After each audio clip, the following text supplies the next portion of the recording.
In my opinion, Victor Borge is the most original, funny, and talented entertainer of our time. Victor invented a whole style of comedy. His routines are as fresh and funny today as they were 70 plus years ago when he first stepped on the stage. Hi, I'm Itzhak Perlman, and I've been a big fan of Victor's comedy my whole life. Welcome to the legendary Victor Borge, a celebration of the comedic genius of Victor Borge. Victor Borge has performed before many of the world's kings and queens, princes, and 11 US presidents. He has received more honors than time will allow, including the prestigious Kennedy Center honors, and recently had a New York City theater named in his honor.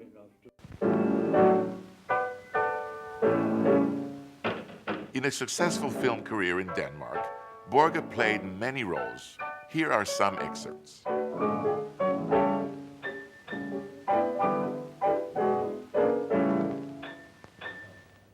Revenge lists. Foul and most unnatural murder. Murder? Victor and I have played all the works of the great composers, and knowing Victor's talent, I asked him once, "How come you never composed anything yourself?" Victor said, "But I have, I just never wrote it down." Here's a clip which shows how Victor composes. I'd like to take you to the piano now and show you how a modern composer today composes a modern song hit. He will have on the piano a batch of music, some old, some new, all kinds of music, a pair of scissors, and some glue in a big bowl like this. And now I would like to show you how to compose a song hit, we hope, in a jiffy. Let us take, for instance, Brahms on top here. Johannes Brahms, J. Brahms.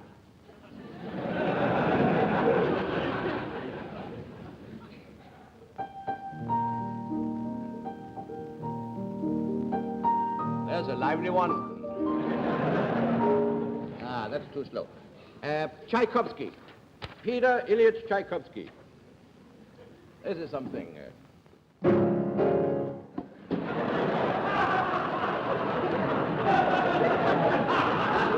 That's a little too dangerous. Now, Schubert, Franz Schubert, the wonderful composer. He was a very poor composer. He wasn't a poor composer, he was a poor man. He was a fine composer, and here's his serenade. I always have my glasses with me. You see, these are very lovely glasses. They're cut here, like Benjamin Franklin's, because I don't need glasses, so I can see over them when I look at them. But for now, I can get along without them anyway.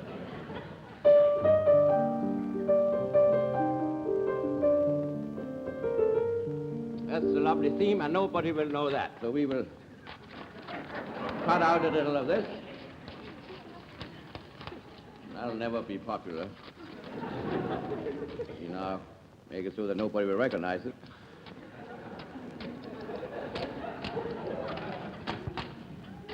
Fine. Now we have a little glue here.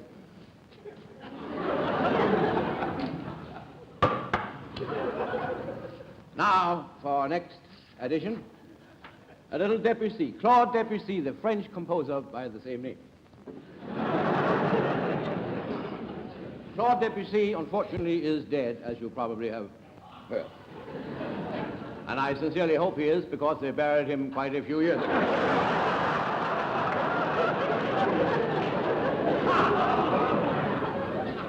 According to Ed Sullivan's column, of course. Incidentally, that also happened to Mrs. Debussy. I'm sorry.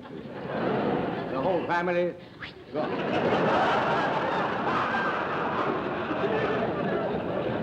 They were lovely people, fine people, but that's the way it goes. Well, I don't care. I have my own problems.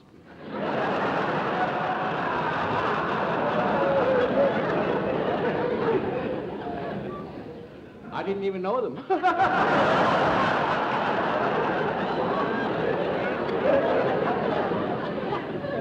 But I happen to know a couple who live here in New York, an elderly couple who knew them very, very well. They were very close to them like this, and they've known for years.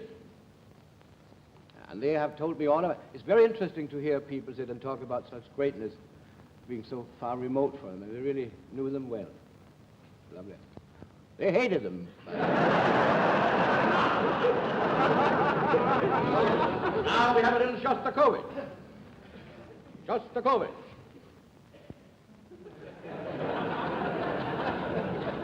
Just a moment.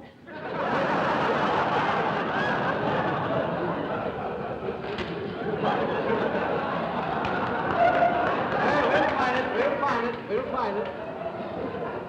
Now here's a little Mozart, the greatest of them all. Wolfgang Amadeus Mozart. Before I play this, I would like to show you a collector's item I have here. Very few people, which is the same as many few people.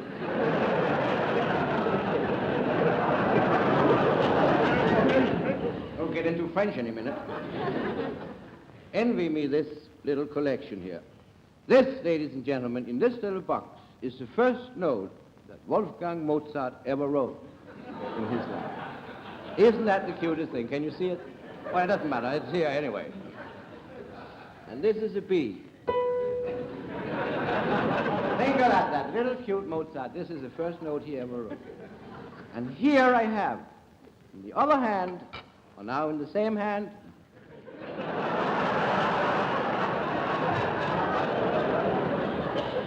the last note Mozart wrote after 30 years in composing. Isn't that something? I'm thrilled with these two things. The second note is a C. And this is the last Mozart ever wrote. In other words, I have from his first note to his last note.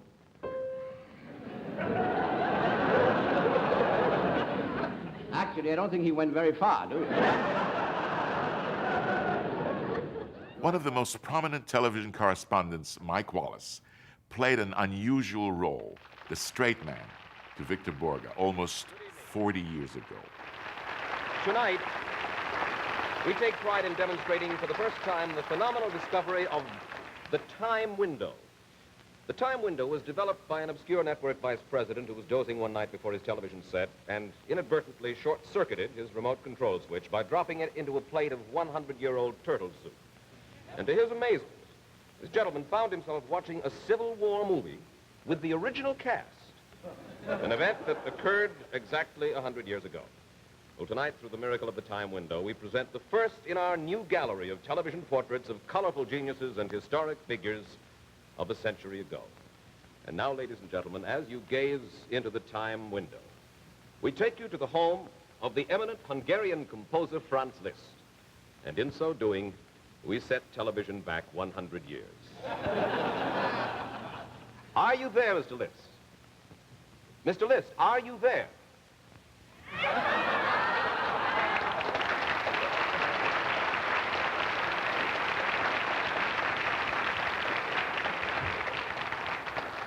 I certainly am, Mr. Wallace. And how are you, Mr. Wallace? I'm fine, thank you. And how do you feel, Mr. Liszt? Oh, I feel wonderful because Anderson doesn't upset my stomach. We've been admiring your splendid home, all the stately chambers, mammoth furnishings, and I was most impressed with your beautiful formal garden. I noticed the geraniums coming up the front walk. Are those darn geraniums coming up the front walk again? Mr. Liszt, would you please tell us just a little bit about your exquisite home? For instance, the interesting pictures on the wall over there. Oh, yes, I'm glad you asked that, Mr. Wallace. This is what I call my composer's corner.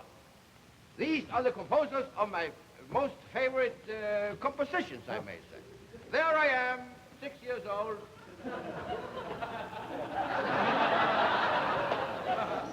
There I am, some years later. Here I am, 10 years from now. Mr. Liszt, is that a piece of music you have framed there on the wall?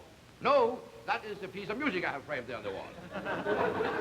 This happens to be my first composition. Yeah. It is not a very impressive composition, but it is a very important composition. May I play it for you, Mr. Wallace? Please.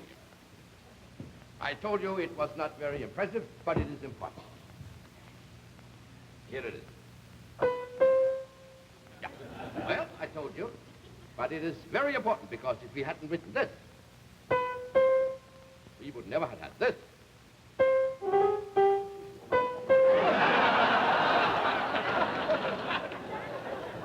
I understand. Mr. Liszt, while you have conquered the world with your pianism, to say nothing of your composing, to whom do you feel that you owe all your success? My mother. She was a very, very lovely woman. Even her name was lovely. Christmas was her name. Christmas Liszt.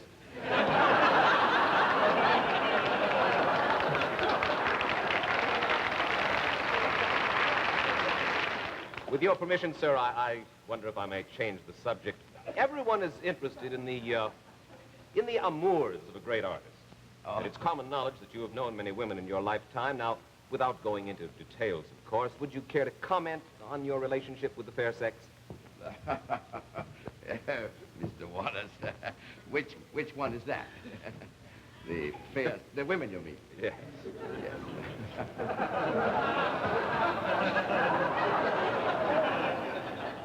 Mr. Wallace, I have been chased by beautiful women in every country. The terrible price the artist has to pay for the art. I have played all over the world. Piano, of course. Is the lady whom I see in the love seat beside you, Mrs. Liszt, by any chance? The lady you see beside me in the love seat is not Mrs. Liszt, and she hasn't got a chance. Let's just say that she's an old friend and drop the subject.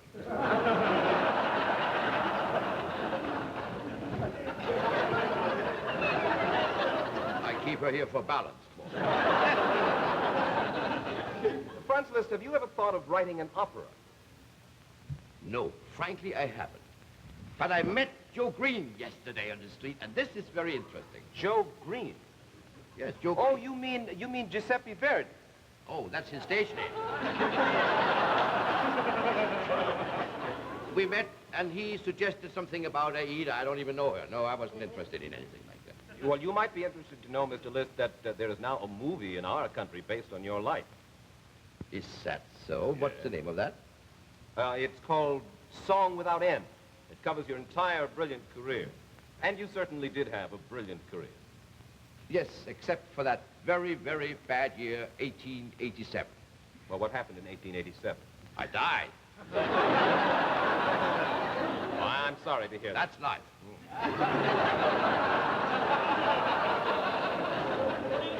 But you certainly did have a brilliant life. All of those triumphs. As the flower of the musical world, Mr. Liszt, with all of that adulation, I'm amazed that your success hasn't gone to your head. Well, I'll tell you.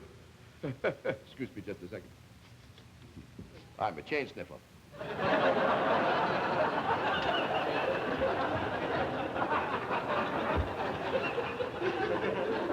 Mr. Wallace, I have, in my youth, been very conceited. As a matter of fact, I was always very conceited. That has all changed now.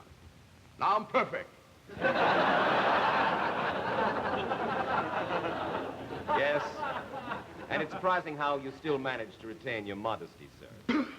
You played for royalty many times, did you not, Mr. Liszt? Yes, I did. But, kings, queens, jacks, countesses, and so, but they seem to, well, they don't understand my music. But the food is good. Well, if they don't understand your music, why do you play for royalty? Because I get 5 extra points when I take a civil service examination. What is your unbiased opinion, sir, about your contemporary composers? Have you, for instance, heard Johann Strauss' Tales of the Vienna Woods? No, but I heard a cute one about a musician's daughter. Something like that. What do you think of Brahms? Who? Johannes Brahms. Oh, Joe Brahms. The fellow from Hamburg?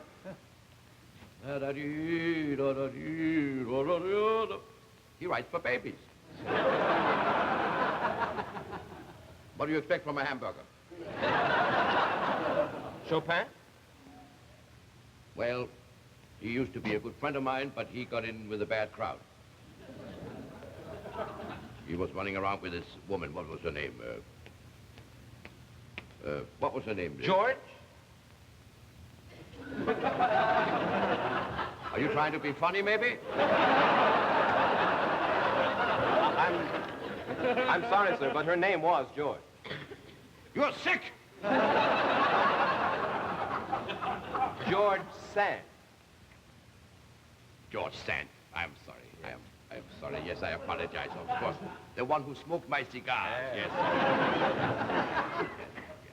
No, the only thing he wrote that ever came in handy was the minute waltz. Because I happen to use it every morning. Before breakfast, I push my piano out in the kitchen, and then I play the minute waltz 3 times, and my eggs are done. Although Victor Borge's popularity has taken him to sold-out houses throughout the world, he has always been devoted to his family, with 5 children, 9 grandchildren, and 1 great-grandchild, and a wonderful marriage to the beautiful Sanna Borge for nearly 50 years. Victor Borge's oldest son, the talented Ronald Borge, not only production manages all of Victor's appearances, he's also the hilariously incompetent helper in the classic routine, The Timid Page Turner. Have a look. So what can I do for you? Oh, yes, I called you in, yeah. I'm sorry. Boom, boom, boom, boom, boom. You said you work here? Yes, What do you do? I call the lights. No, I said you said you work. So what do you do? I call the lights.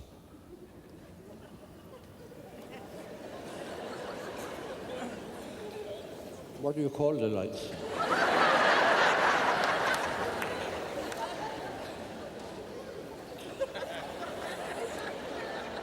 What happens if the lights don't come when you call them?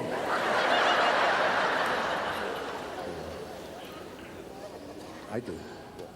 Long time no see.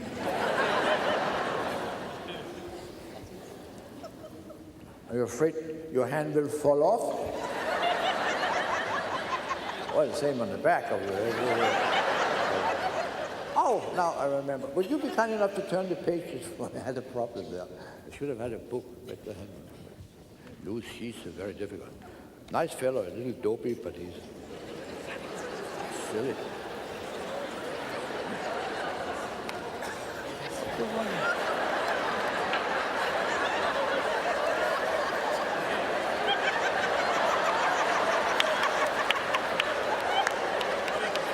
When I'm playing, of course.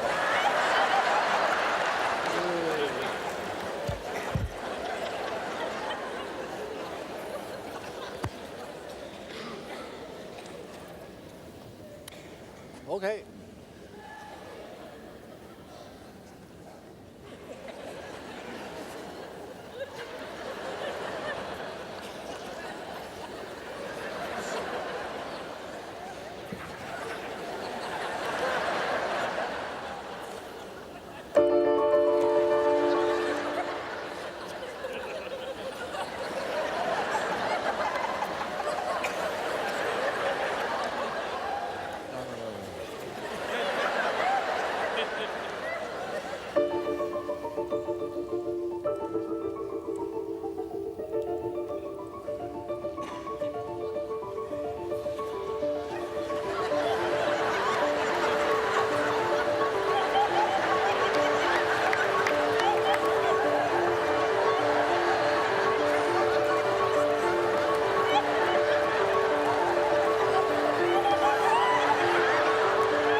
Apparently you don't read music. Here it says PP, but don't pay attention to that. Have to explain everything. That means pianissimo. That is an Italian abbreviation for very soft. Very soft. Piano pianissimo.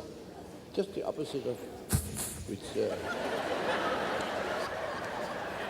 This is Liebestraum by Flist. It's a nice piece. Hope you will enjoy it. Excuse me. It's F-list. That's what I said. Flist. No, it's F-list.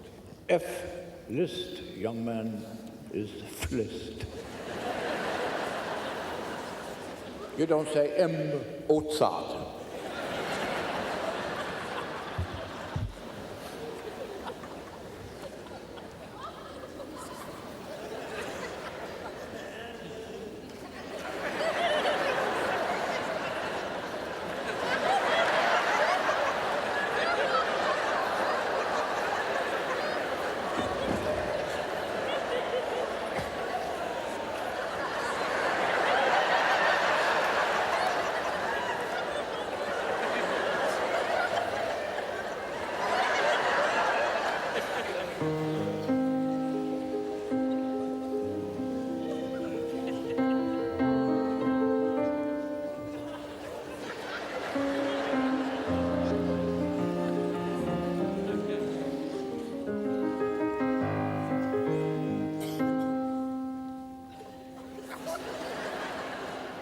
Could you put a foot on one of those things there? No, the first one, closest to you. That's it. Press down, like this. Very good.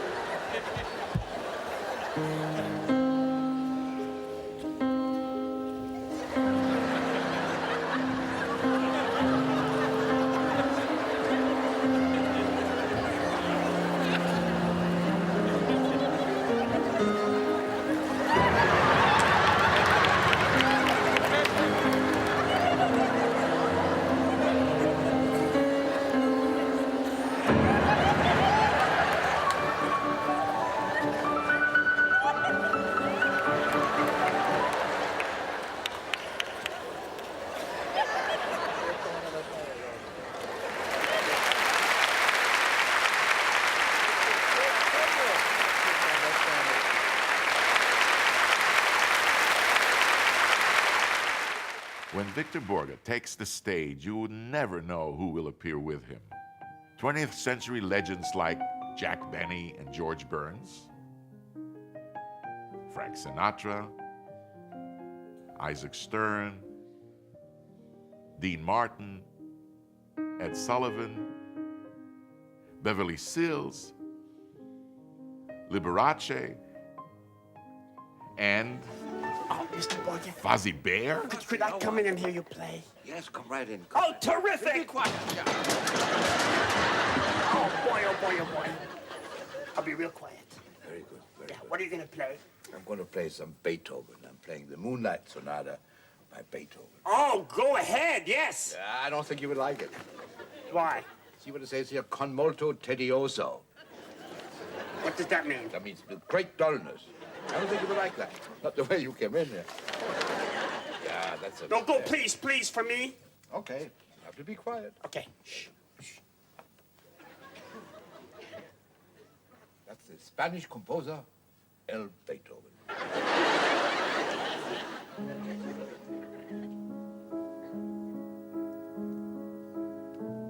Oh. You made the mistake. No, that's the way I wrote it.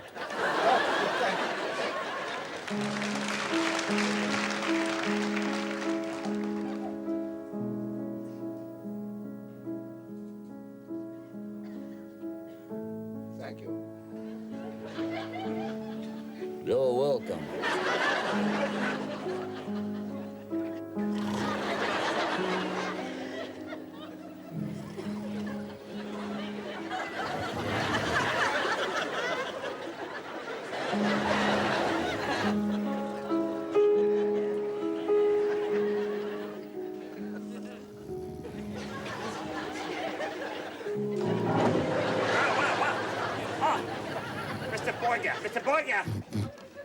it all over? That was fascinating. You think that was fascinating? Well, you can come back later and watch me tie my shoes.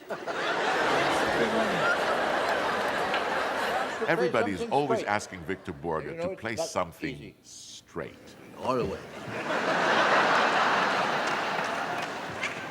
But all kidding aside, Victor is a master musician and maestro. His touch at the piano is legendary, so much so that the noted music critic Jacob Siskind wrote, Borge is such a cut-up, you don't expect him to play with such incredible sensitivity.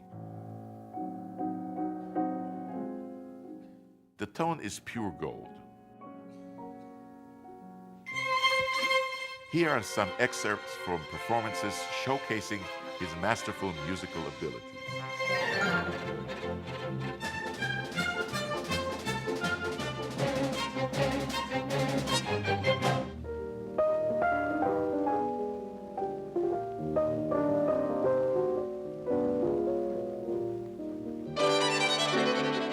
Included is one of my favorite violinists.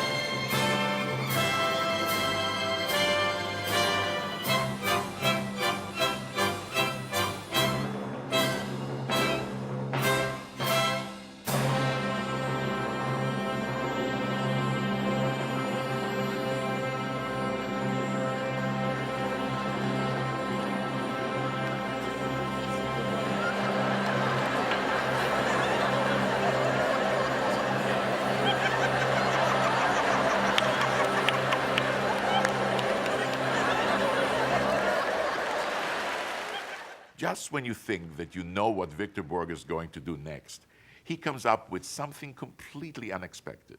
Here is another classic improvised routine where he and his colleague Shahan Azrouni play the second Hungarian Rhapsody by Franz Liszt.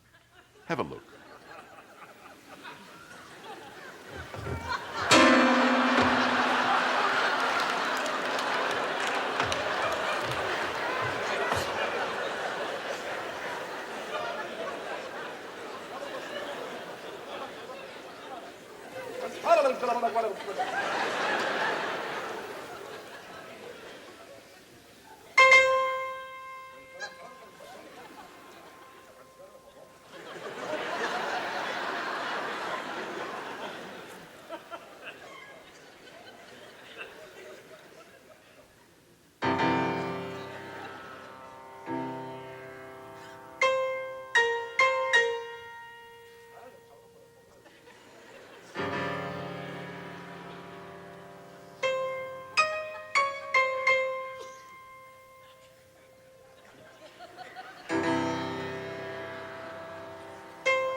World-famous Danish opera singer Lauritz Melchior couldn't resist the opportunity of appearing on stage with Victor Borge. My accompanist, you know, he's still in Europe. And, Oh, that is just too bad. Now, ladies and gentlemen, we have to go on with the show. Thank you, Lauritz. Of course, I would like to sing an encore. Sure, yeah, because you know,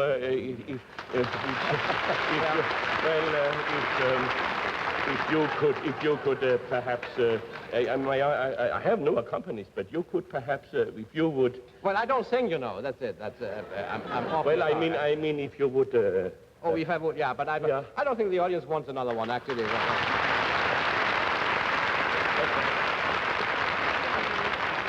Must be a lot of people here from Toledo. That's all I can say. Okay, Lauritz, if you want me to, let's step to the piano. Thank you. After you, sir. Thank you. Lauritz, you know, I haven't accompanied anybody for years. Well, now I'm a soloist myself, you know. Well, I shall try. I would like to know, what are you going to sing? Come back to Sorrento. Thank you. Must have been somebody who haven't heard it before. Flowers, you know, when I used to be an accompanist, that I had 3 kinds of accompaniment. Yeah. One, I charged $200. That was excellent. That was brilliant. Of course, you could hardly hear the singer in that one. And I had one for about, I would say, $150. That wasn't so hot, you know. You know, what can you do with one hand after all? Then I had one for $100. For that one, I know that one, and I know that one, yeah. Which one do you wish? Oh, I leave it up to you, what you think. Okay. Don't cost you much tonight.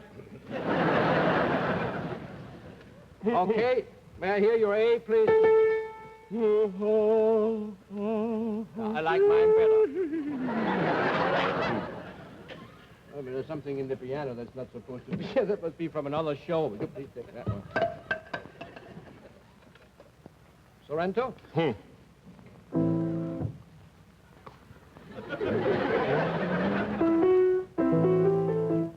That's right. I'm sorry, yeah. I don't intend now.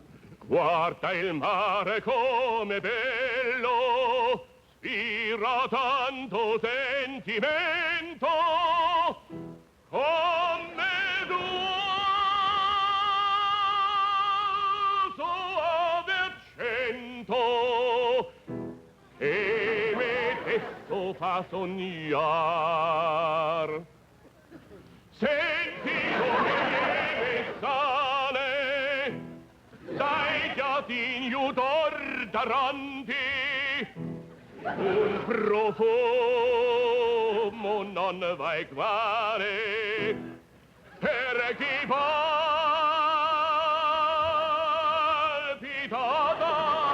d'amor e tu dici il patro addio allontani dal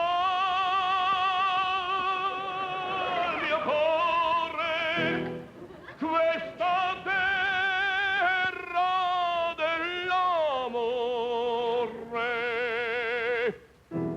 Hai la forza di lasciar.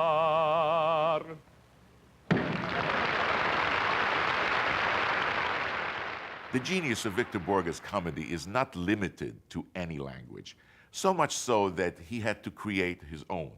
You'll see in the next excerpt that it's not only wonderful, but according to Victor Borge, it's dutiful. It's one of my favorite routines. Well, I was going to give you a lesson in a language I have invented, which I call the inflationary language.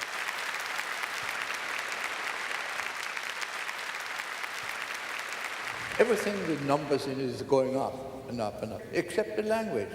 We have in our language certain words with numbers. If we add 1 to these numbers, we will have, instead of wonderful, we will have dutiful. Before will be 5, create 9, tenderly will be 11derly. And the sentence like, I ate a tenderloin with my fork, will be a 9th and 11th loin with my 5. I'm going to read to you from a book, just a short chapter, not a chapter, but a paragraph.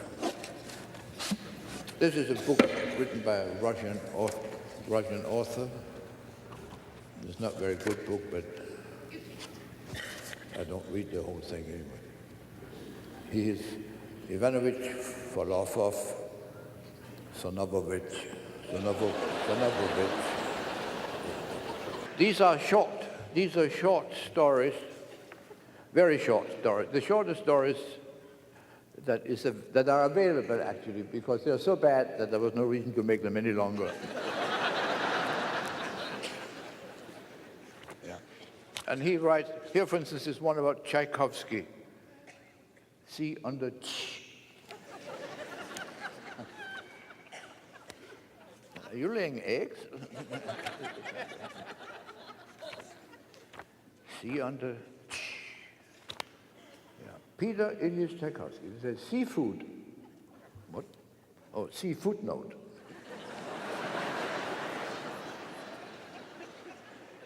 Peter was born in Votkinsk, but never played down in the streets of Votkinsk like the other little children of Votkinsk, because when he was 2 months old, his parents moved to St. Petersburg. That's the kind of stories he's writing. Now I'm going to find the one I'm going to read to you. Twice upon a time, there lived in sunny California a young man named Bob. He was a lieutenant in the Air Fives.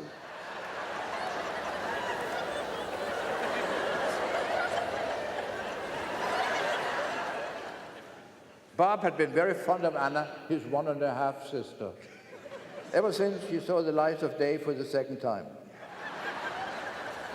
They were proud of the fact that 2 of their 5 fathers were among the creninders of the U.S. Constitution. Now they were dining on the terrace. Anna, said Bob as he took a bite of marinated herring, you look beautiful 3 night. You never looked so lovely before. Anna really looked beautiful in spite of the illness from which she had not yet recupernated. Yes, repeated Bob, you look beautiful. But you have 3 of the saddest eyes I have ever seen.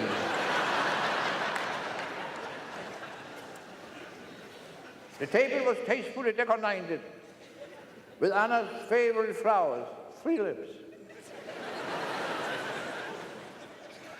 They were talking about Anna's ascertained husband. Ah, there's a difficult one.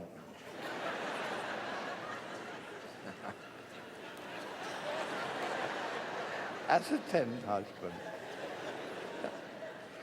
You got it? From whom she was separated. They were talking about Anna's ascertained husband from whom she was separated, while on the radio an Irish 11er was singing T53. I didn't get that one. It was midnight, a clock in the distance struck 13. And suddenly there in the moonlight stood her husband, done too.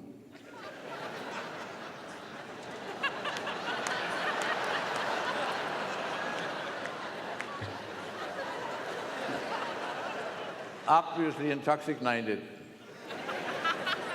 having just had 2-3 many. Anna, he blurted, you are no longer my 2 and only. But Bob jumped to his feet. Get out of here, you 3-faced triple-crosser.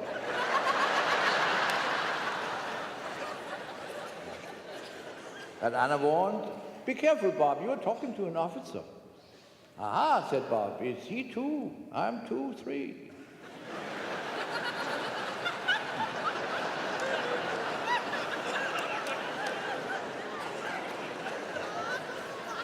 Well, I'll wait.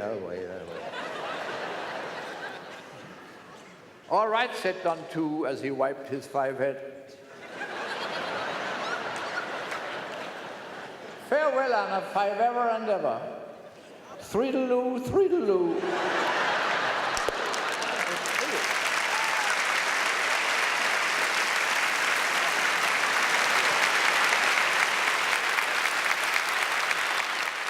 Victor Borge has played all of the world's major concert halls, none more prestigious than Carnegie Hall. Here's another great archive clip with Victor accompanying singer Sergio Franchi. Give me the note, please. The what? Note. Which one? F. Get an F.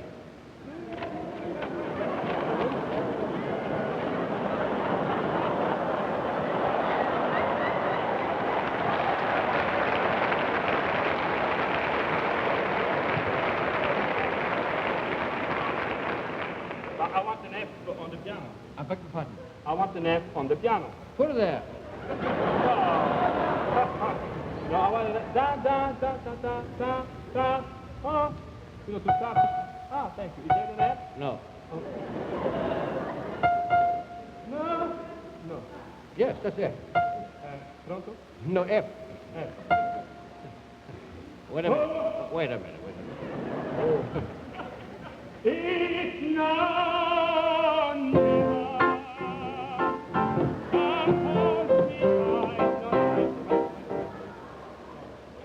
Tango. It's no. All right. It's no, never. No, wait. I think you better follow me.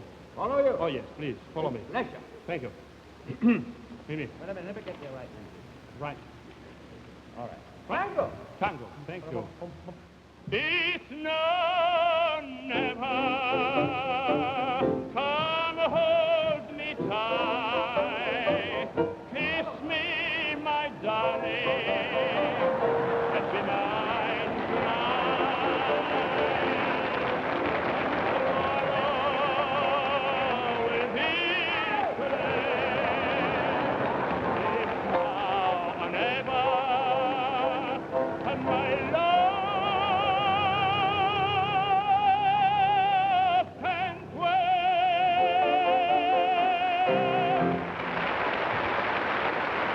One of the great secrets of Victor Borge's comedy success is that it's based in musical realities, whether following a singer, working with another pianist, or accompanying an opera singer. He magically takes a real situation and turns it into a unique comedy masterpiece. Here is beautiful soprano Marilyn Mulvey in concert with an accompanist named Victor Borge. That's exactly what I said. Hands off, please. She has a habit. You shouldn't lean against the pianos, Marilyn, because sometimes there might not be a piano next to you when you sing. Maybe a flute player. You can't hang on to the flute. You can't flout the flute. Marilyn is a cacolatura. And she said, why don't you sing an aria from one of the... You like arias? Wait till you hear what she's going to do. Thank you. When this ovation has died down. What have you chosen to sing then? I'd like to sing the Caro Nome from Rigoletto. Oh, God.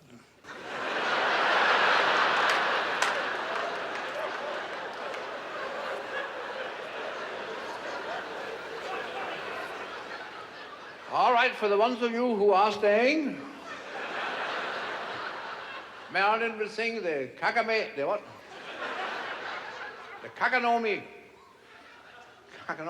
aria from the opera Rigor Mortis. By all means. Who wrote that, Marilyn? Giuseppe Verdi. Why? I mean, why, yes. Why, yes. Why, yes. That's an expression. Why, yes. It's your language. I'm just trying to use it. That's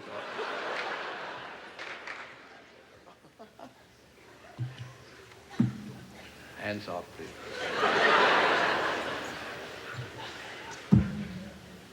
It should take long.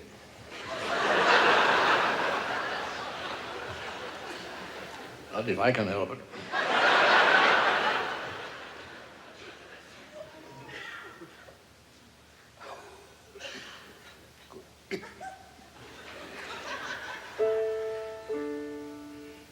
Oh, you don't tune up.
What's the matter? Don't you know it? Oh, one more. It's mine. Sorry.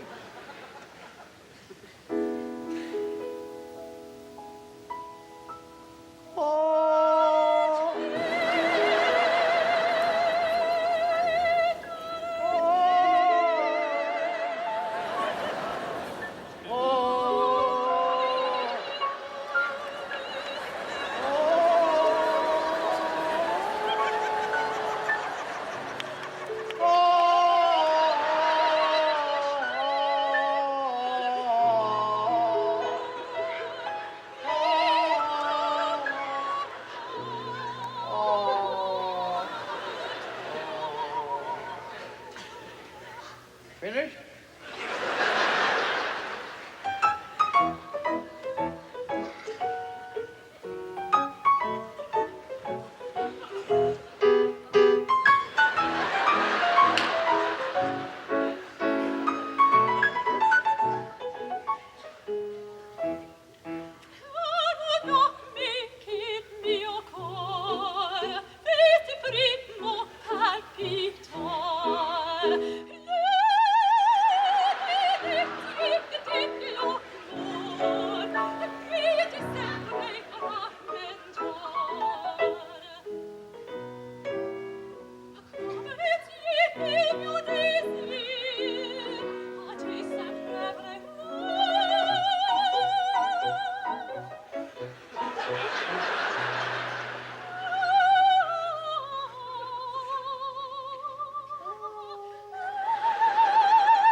We do have an agreement. She doesn't touch my piano. I don't lay hands on her coloratura.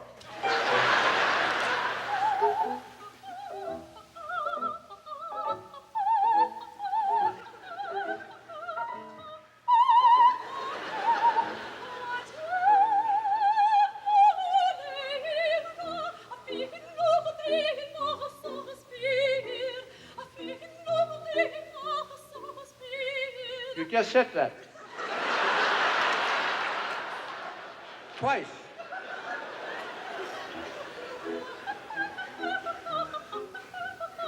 I thought you had that fixed.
One of the amazing things about Victor Borge is the variety of people he performs with.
Victor has introduced millions of people to the enjoyment of classical music through his comedy. A little bit of humor makes the music go down easier. I have some request. I knew there was something that would... What was it? Oh, hello. Oh. Someday I'm going to look like this. What was the request we had? I haven't promised anything, but you said that they had... Oh, an anniversary, yes. A wedding, I guess. It was 28 years? 29 years. Well, one more or less. Are they still together? You don't know. Well, the gentleman asked if I would play a tune called Hemorrhage. Oh, humoresque. Sorry. Your language. He said, please play it twice, because he said his wife hates that number.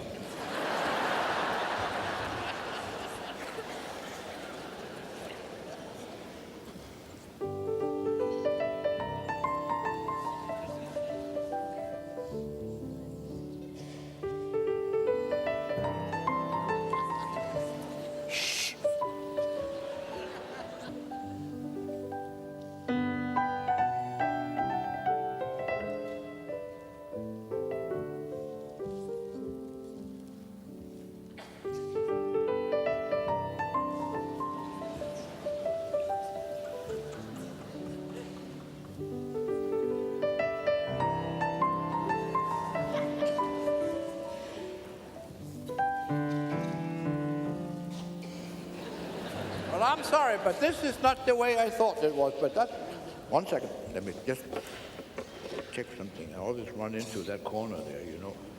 That's why I have a big hole in my knee. Here it is.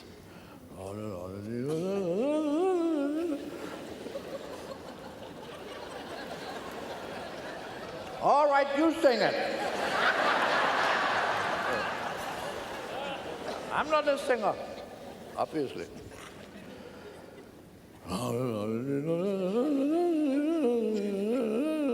That's what it says. Now comes the middle piece, and that's worse.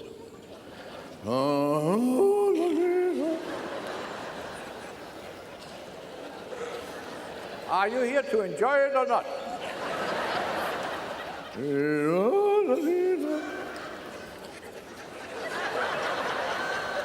A duck? And then back.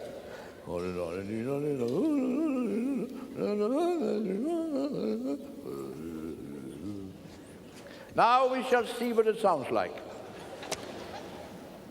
See what it sounds like. How do we do that?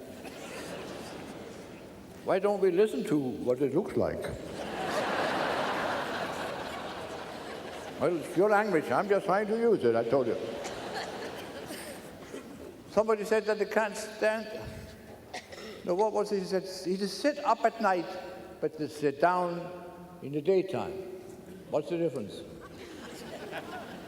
How do you sit up and how do you sit down differently? And why do you do it at night and the other way in the daytime? Strange language. And a friend of mine said he can't stand sitting.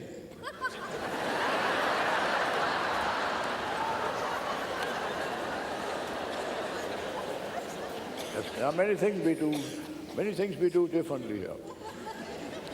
Okay.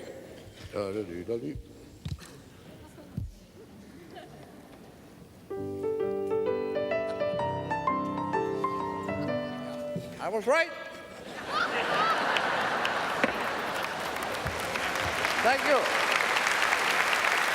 That's fine. Thank you very much. What Victor Borge television show would be complete without the legendary phonetic punctuation?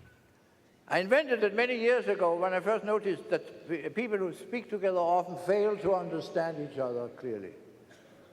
When we read or write, we use punctuation marks in order to underline the meaning of our sentences, but we do not have that support when we speak. So why not integrate punctuation marks into our speech? Then we can underline what we intend to convey to each other verbally. Now, what the hell was all that? I always get involved in all these speeches and things like that. And then, but of course, and then of course, and that is it was right. I'll teach you how to use the system. It's very simple. A period sounds like this. That was a bad one. That was a much better one. A dash. An exclamation point is a vertical dash with a period underneath. See? The comma. Quotation are two commas. Or if you happen to be left-handed. Question mark is a little difficult. And finally, the colon, the two little dots, you can put them over each other, or you can put them under each other, or you can put them wherever you want to put them. That's it. I have a short story right here in the beginning of the book. Coming up.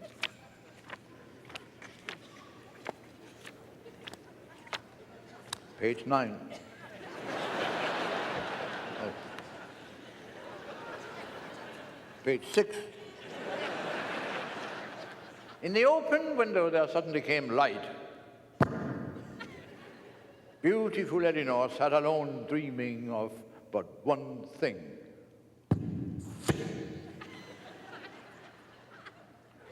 2 years had passed since she met Sir Henry.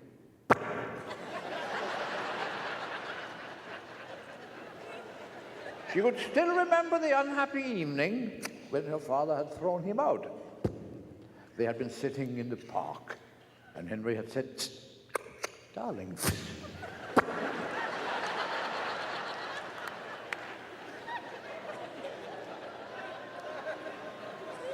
Is this the first time you have loved? She had answered, yes.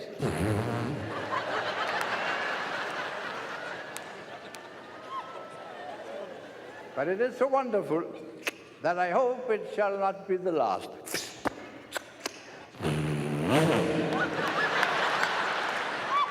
It's getting a little messy here, but otherwise. Would you like to move back one row?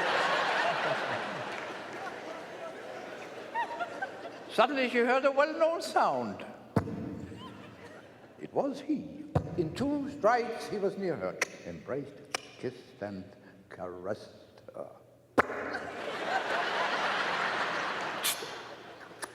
Henry!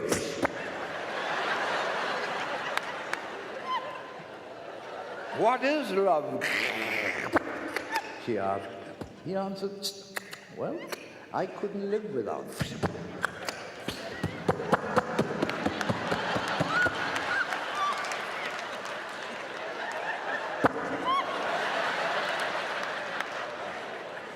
She asked, I'm sorry. She was a little left-handed. Where have your thoughts been? And he answered, with thee, my maiden.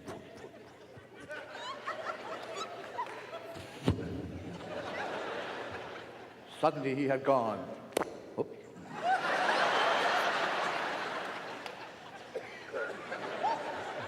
All she heard. All she heard was the well-known sound of his departing horse.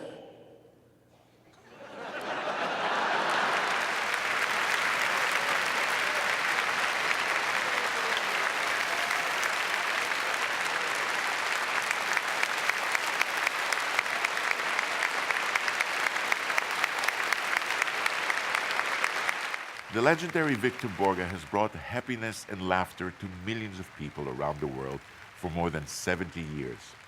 He touches my heart and funny bone and has been a major influence to generations of musicians and comedians, including me. I personally want to thank him for bringing so much joy into my life and into the world. Thank you, Victor. I'll let Victor say goodnight in his own inimitable way. So, ladies and gentlemen, everything comes to an end. This is it. Thank you for being with us. For the second half of A Comedy in Music. We hope you will be back with us for the third half. And the fourth half. And many, many more halves. This is what I had to offer. Some laughs, some smiles, some giggles, sneezes, snoozes, coughs, hiccups, blowing noses. But once in a while, a handkerchief comes out to wipe a tear away from laughter. That's my reward. The rest goes to the government.